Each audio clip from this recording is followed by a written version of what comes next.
Well, here we are. Hey, I feel like we should have this line between us right here. I know it should be. Why don't you just do that the whole time? Yeah, just make that. So, if you don't know who I am, I'm Taylor. This is Carter, and we are here live on Spark Live. And we have got a treat for everybody today. We are going to be talking about why you should test your marketing. And we have got somebody that does a lot of testing that we have seen through the years, and we have asked us to come on with us. So without further ado, Mr. Chuck Hall. Hey, man, I'm here. Hey. Having a little technical difficulty. No worries. Just tell you what, you work on it, and that'll give me a considerable amount of time to go through your entire CV here. Oh, that's okay. I did want to mention, just for those who might not know, Chuck is president of Winston's Chimney Service in Fairfax, Virginia. He is current president of the Mid-Atlantic Chimney Association, president emeritus of CSIA. He's a licensed contractor, blah, blah, blah, yada, yada, CSIA certified master chimney sweep, one of the leaders in the industry. And in terms of business, I consider his business to be one of the ones that's knocking it out of the park and leading the industry. So we're excited to have you on, Chuck. Thank you. I'm happy to be here. And in some respects, we're knocking it out of the park. In some respects, we're getting our shit punched in. And that's just the way it goes. Well, and it's ever the way it is. I mean, businesses, you never get done. You never get it to a point to where it's stable, and it's always going to be that way. It's always changing. You always have to react. Well, I can tell you, though, these past 3 years, and the past 3 years have been awesome, except for the scary part in 2020 when everyone got scared back into their houses. There was like a 6-month period when, a lot of businesses couldn't do business, etc. But then it just got incredible. And you couldn't swing a cat without getting a $5,000, $10,000, $40,000 job. And I remember talking with a buddy of mine, someone that because this is not all chimney contractors, is it? No. No. Right. Anyway, in the chimney industry, he's pretty smart. A lot of people know him. He's probably one of the best chimney marketers that I know. At any rate, his name is Mark Stoner. And he said, hey, man, don't let this economy fool you into thinking you're a genius. And I said, too late. I already think I'm a genius. And because we didn't have to do anything. Yeah. That was so wonderful. All you had to do was some of the stuff that you were doing before. And we grew in 2020 to 2021, we grew from 6.5 million to 8.2 million in revenue. Which is huge. Yeah. And there was all kinds of problems with growing that fast. I don't have to go into that. But I got to tell you, for someone who is shooting for the top line all the time, I love a big top line number. As another friend of ours says, mustard covers up a lot of sins. But that's not where we are now. That's the unfortunate thing. It seems like there's a reset, and all the people that got everything done when they were at home now have said, yeah, I don't have to be here. I'm going to go fly. I'm going to go take my kids to, the Grand Tetons. We're going to Maine. We're going to wherever they're going, but they're going and they're not staying.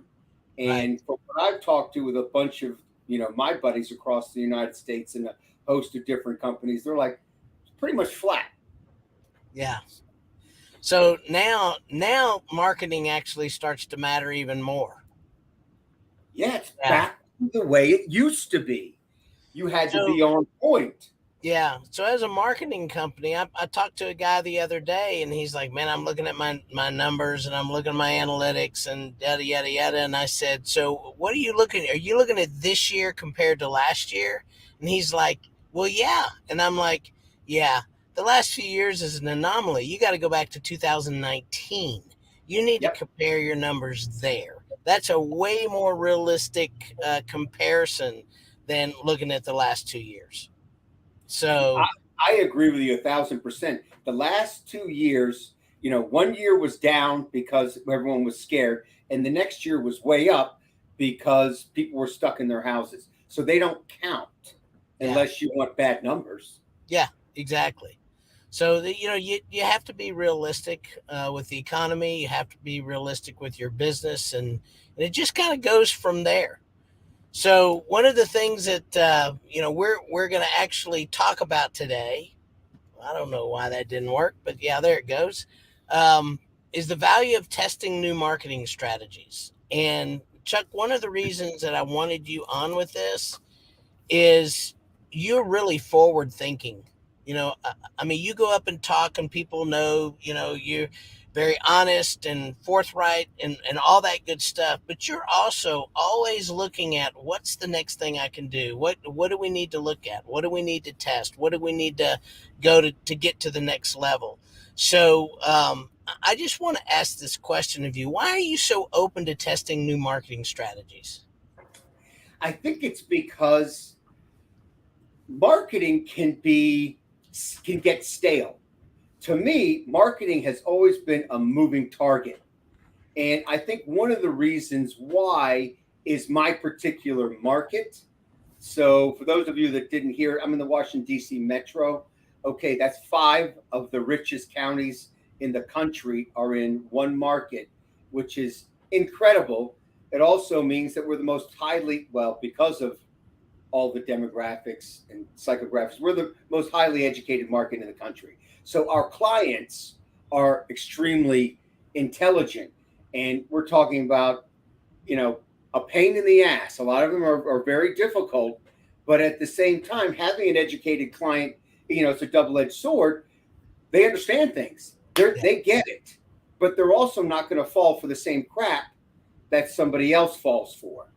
For instance, not to make a big deal, we're trying to switch financing. We offer homeowner financing, and we used to use one financing company, A, which was a loan, and then regular traditional financing, and B, the new one, which we were able to secure a better rate for us, and we were going to save good money. Problem was that it wasn't 12 months same as cash like everyone thinks it is. It's something different that some of us know. It's a 12-month deferred, Right? Deferred interest credit card that when you don't pay, it reverts to 29.99%. Now, my clients there are clients in this market, like every other market, where it's just the regular Joe. Yeah. But that's not the air that I fly in. I fly in the little farther up in the air where people can write a check for $25,000 out of their checking account, and it's very easy for them. Or if they don't want to do that, then they just use one of their rewards cards and get all the miles. Yeah. They can do whatever they want, and then we work for everyone else as well. But they understand those things. So I have to, as a marketer, I can't be throwing the same things at them that other people are throwing. I can't advertise in the penny saver. I can't advertise in these, coupon books that go out because that's not who I'm going after. Yeah. So we have to kind of sometimes come through a side door or a back door. And that's one of the reasons I liked social media so much when it first got going. And I remember having this conversation with you, I don't know, it was 5 years ago or something like that. And you said, oh, you want to do videos? Why do you want to do videos? And I said, because someone told me I needed content, and now social media has taken a little bit of a dive, not to say that I know anything, but I'm not ready to give up on it yet. But you have to be changing your game because it's the old who moved my cheese scenario. It's always moving. Right. So do you test? Have you always tested? Is it something that you've just, it's like in your DNA, you're just going to do this and, throw things on the wall, see what sticks? Or is this something you're coming to just as you've grown? So yes and no. But I remember when I was selling advertising for a radio station when I got out of college, that's what I did. And there was a guy that had a fan store, probably 2 miles from the radio station. I'm like, screw it. Let me stop in. You got paid more on direct sales than you did through advertising agencies. And I'm like, it's a pretty good store. Let me go in here. Demographics should be good. Women 25 to 49 should be great. And then I sold him on, it was, and this was back, whatever it was, 1990. So it was a $5,000 package, which was a decent package. But, and it was for his Labor Day sale, Memorial Day sale, something like that. Long story short, I go in the week afterwards and say, hey, how'd it go? And he's like, complete flop. And that $5,000 was I was going to use to take my kids to Disney World. So now I can't go. And you know what? I felt horrible about that. He made me feel horrible. He did a good job making me feel horrible. I was just doing my job, and my boss said, yeah, the guy should have gone with the 10,000. And I'm like, yeah, well, you're a hard ass anyway. But I felt bad about it. So I don't want to do that to anyone, including myself. So you've got to test. Just like when you're making something for the first time. Do you serve it to your neighbors across the street? No, you test it out first before you bring it out for public consumption. And you have to do that with marketing. And the strangest shit works. And we as business owners sometimes don't see that because we can't see the forest for the trees. And we're not really our clients. Yeah. And some of us are not our clients, and some of us are, but we still get blocked. So you got to test it, and you have to be willing to, put your feet out there, and maybe they get stepped on. So, I'm a numbers guy. So this question is I was curious because I know a lot of people don't do this. Do you set aside a budget for testing, or does it come out of your yearly marketing budget? Like you just know you're going to do X amount of testing within that yearly budget? So we take it out of our budget. And way back when our budget was 10%, which was, we were trying to grow the business. We were making mistakes right and left. We didn't know our ass from the hole in the ground. And we were spending 10%. And then we figured a few things out. And then all of a sudden it was 7%, 6%, and then for the last, 5 or so years, it's been 4.5% of the projected gross. Right. So we were going, for 8 million, basically 5% would have been 400,000, which is a big number. That's a big number. And that's, I'm glad you said that in percentages because I hear people all the time, they'll listen to you, they'll listen to Stoner and some other people in different industries and say, well, they say they're only spending this much percentage. And what you're saying is you have to spend X. And I'm like, well, what's your top line revenue? And, their top line revenue may be $1 million. Well, 5% of $1 million is a whole lot different than 5% of 8 million. It's not going to be enough. Yeah, exactly. So it really is proportional, and the ratio has to do with whatever your revenue number is. It's unfortunate, but you got to spend more percentage to grow if you have a smaller company, and that's just a fact. 100%. But I'll also say that a smaller company is going to have a higher net when you get to be. Yeah, I got 54 employees, and people say, what's your net? And everyone's throwing their wang out and to measure. And I'm like, yeah, I got it, bro. We could talk about percentages or we could talk about real numbers. I'm ready to talk about real numbers if you want to talk about those, because it's not all about, that percentage gets smaller when you have less revenue coming in, and the same amount of money that I'm paying to keep my website going is the same amount they're paying. That's right. Yet my company's 8 million, going to be 9 million this year, and theirs is $1.5 million. So they're kind of, it's not the same. It's apples, but it's not apples. Right. And a lot of people don't realize that. Exactly. So you keep a baseline of marketing activities and set aside in your budget. These are the things that we do that just have to be covered, have to be done. We know that they work. We've tested these things, but we also reserve a little bit over here just to try some new things and see if we can't get some advantages. Is that kind of what I'm hearing? That's exactly the truth. And what happens is, and I don't mind saying it, I get scared. I get scared. Sure. I built something pretty big, and it's gotten bigger and bigger, and I'm going to take it to 14, 15 million. But all of those employees, they all got families. Mm-hmm. They all got families, even if it's just a girlfriend that they're living with, or a girl living with a guy.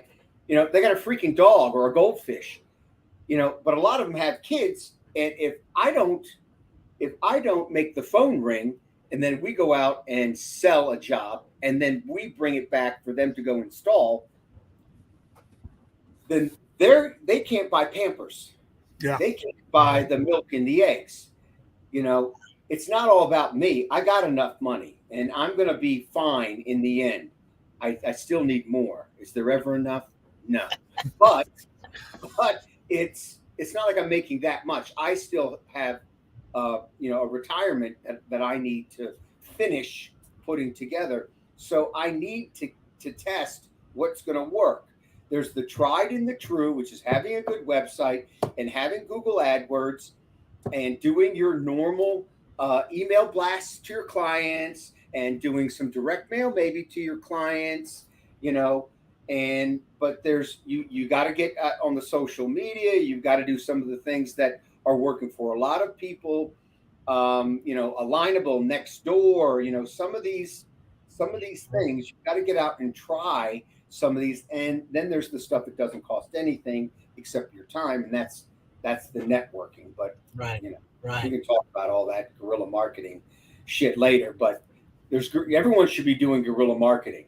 Yes. And everyone should be going for their Google reviews. I mean, I'm sitting at 530 at 4.9. There's people that are much higher than me, and there's people that are a lot lower. But people look at that. Yep. No, I agree. So, Chuck, tell us about something that you thought was a slam dunk, that you thought was going to be great, and then it just failed. Or if you don't have any things, just tell us that it always works out. So I'll tell you what probably 100 people could tell you, and that's they followed what Mark Stoner was doing with We Fix Leaking Chimneys, and he was saying the way he did it in his market was to advertise on TV, do on bumper ads, on either side of the weather, and the difference is he's in friggin' Nashville, which is a podunk market back then when compared to Washington, D.C., which is a number 9 market. At least it was the last time I checked. Could have changed. Yeah. So much more expensive. Yep. So much more expensive. But I'm like, I'm doing it, and I paid all the money, and we did it, and it was a flop. I mean, it was so expensive. And knowing what I knew about advertising, I knew I shouldn't have done it, but I got caught up in following the golden boy, who if I would have listened to him, what he was really saying, he was talking about with any type of advertising, which is that word starts with a C and ends with a Y, consistency. Yep. And you have to be consistent, and then you will own the market. And for the people that stuck with it, they probably own their market now because they took that big cash outlay. But it was a huge loser for me. And the other things that are losers for me, but it does feed my ego, which there is something there. I do like it and get warm feelings, is when there's several magazines and they have the Best of Home Services edition. Yeah. And when we win those things, we used to try to win them. Now we just win them because it just happens. We own our market, So we win those things, and then then for a couple extra shekels, they will come over and take my picture and then we will do a little ad, and I'll do my whole thing, and I get my whole full page ad. I look like I do and do the whole thing, and that's a freaking loser. That stuff never brings magazines just for our company just don't seem to make the phone ring. Yeah. But you want to hear some crazy little thing that does? Sure. Some ass little thing. For $99 a month, we get a newsletter done for us by some company up in Baltimore. I don't know. I met some guy at a networking event, and he's like, "Yeah, well, we do this and that and the other thing." And I started talking to him, and he goes, "Yeah, we do newsletters. It's like $99 a month." And I'm like, "Really?" And you'll send them out to all my clients. Yeah. And so we do this little newsletter, and I'm not going to tell you exactly what I put in the newsletter unless you're lucky enough to get one. But they do these newsletters, and then people are like, yeah, that reminds me. And all of a sudden, we get, 10, 12, 15 calls, and that $99 has just made me thousands upon thousands and thousands of dollars. Awesome. And then so here's another thing. For those of you that are uninitiated, there's probably not that many dumbasses here. That's the good part. The people that are learning and that are smart are the ones that are here. It's the ones that aren't here that are the problem. That goes with all types of education. It's what is the return on your investment? What are you really looking for? Is it, I got one job for $99, so it paid for that. That's not it. Whatever number that you're looking for, in the old days, it was really simple. Boom. It had to be 10 times over, what it costs. I had to get a return of, times 10 of whatever it is, just because I'm spending 10%. Now it's like I need a 20% return, or it was a loser. Mm-hmm. It was a loser. I have to have 20 times of what I spent on it. If I spend $1,000, I better get $20,000 worth of work from it. And then that's there again. We haven't even talked about it. That's the tracking part. Yeah. That shit's hard. We're not as good as we should be. People keep saying when we ask, every month when we go through, when we start adding stuff up, yeah, I saw you on TV. Well, no, not necessarily. You didn't, but you might have seen, if you watch your big screen TV and you're doing your computer stuff through there, one of our commercials, one of our things might have come up. We don't, not commercials, but one of our ads on Facebook or Twitter or something like that. Yeah, it's really interesting too. I think one of the things that I see is if you have an e-commerce business, you can set your tracking up really easy because somebody's buying it right there. When it's a service business, there's a disconnect between what we see on the analytics side and actually the numbers that you guys have. So that's why having call tracking and having tracking on the forums and having tracking in as many places as you can is really, really important these days. So I think that's 100% there, true. So, Chuck, what is the number one mistake that you see companies making when testing their marketing strategies?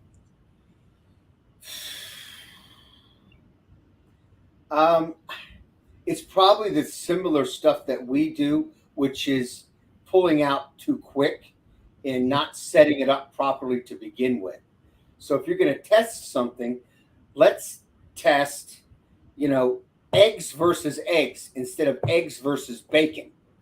Because you know what? Some people are afraid of eggs because it gets the cholesterol, even though we know that's not true anymore. But they might, you got to test the same thing. It's a scientific experiment, and they pull out too early. Yeah. Before you actually let it, you got to let it go. There's someone that I work with. He's our fractional CFO, and he is big on learning by going through the process all the way to the end, because that's where you find out a lot of information. And if you get scared, and I just told you I get scared, all the time. And I get scared of making mistakes because I've made so many freaking mistakes. It's incredible how many mistakes I make. But, John Maxwell, failing forward. More mistakes, and quicker you make them, better off you're going to be.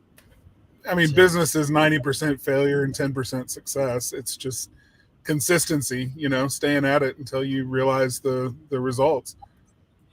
So that's the thing, is they get pulled out. They pull out too quick. I mean, doesn't that happen with you guys when you're trying to work with clients and they get scared? We see the other side too, though. People that they've tried something, it didn't work, and so they double down, thinking that if they do it with a little more seriousness and grit their teeth just right, that then it's going to be successful.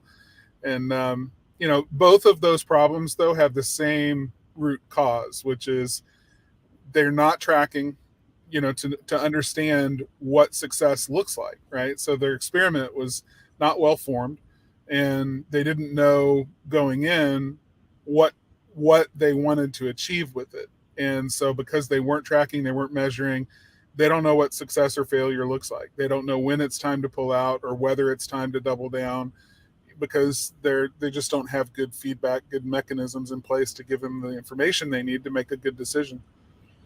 Well, and also I'm going to tag on top of what you said, because the other thing that I see is they don't put enough money in the game to give it a chance.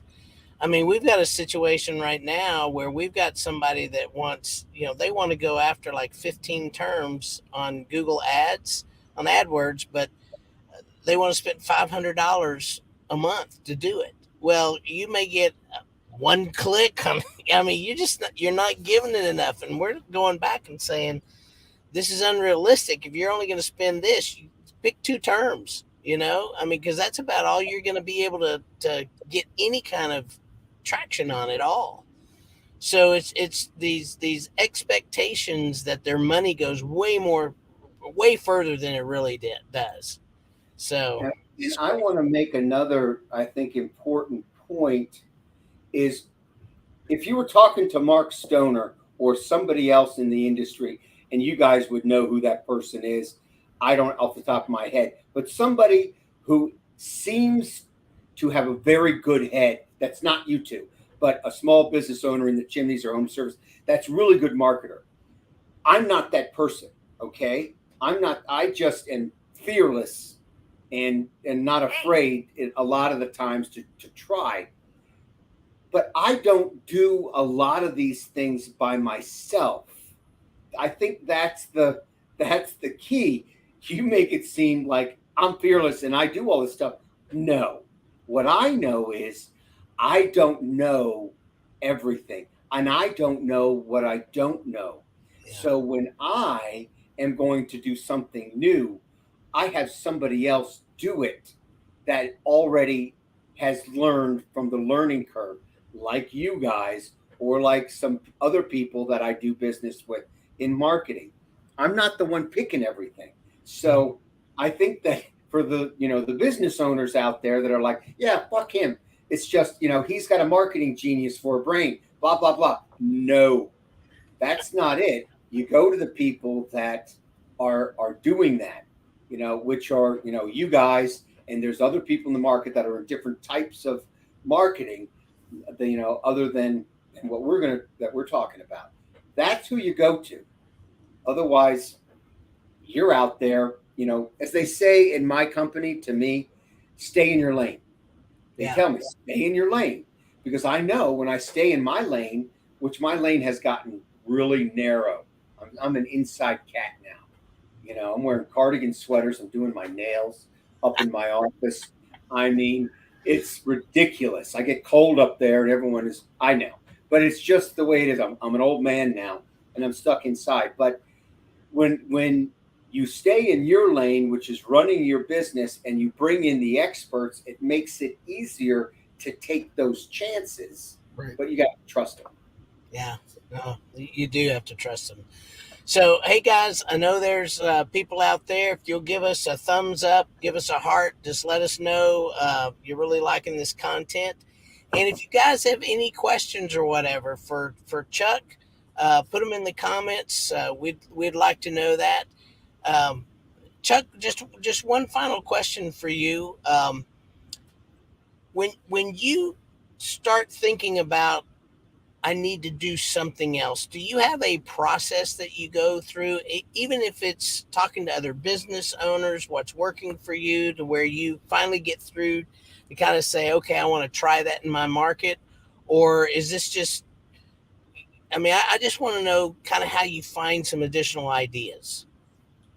So if other people are already doing it, then it's probably too late. That's the way I look at it. You know what I mean? There's a bell curve for marketing. You know what I mean? If you're already over here, it's saturated, man. In some of those saturation games, it's like Google AdWords. Hey, man, you got to be in it. But you know what? Depending on what market you're in, you're outpriced, dude. You can't go in there and dominate.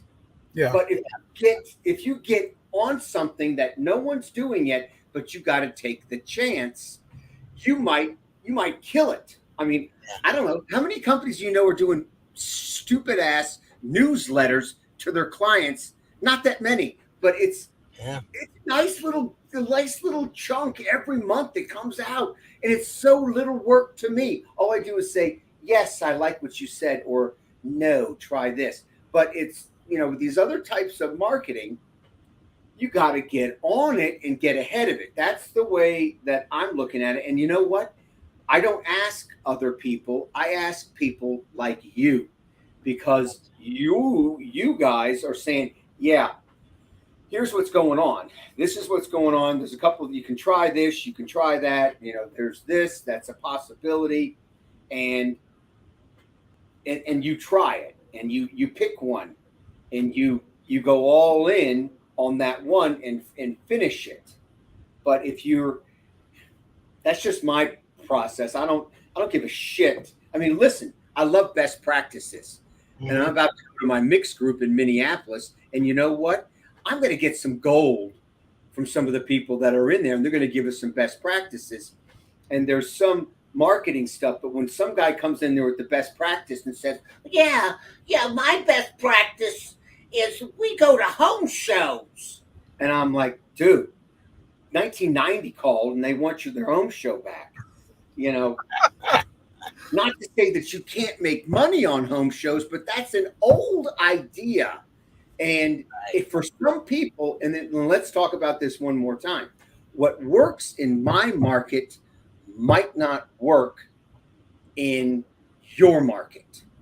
And there are people in some of these smaller rural areas like Lancaster, Pennsylvania, where they don't have a whole hell of a lot of competition, and they go out and they do their home show, and they get $25,000, $30,000 worth of jobs coming in.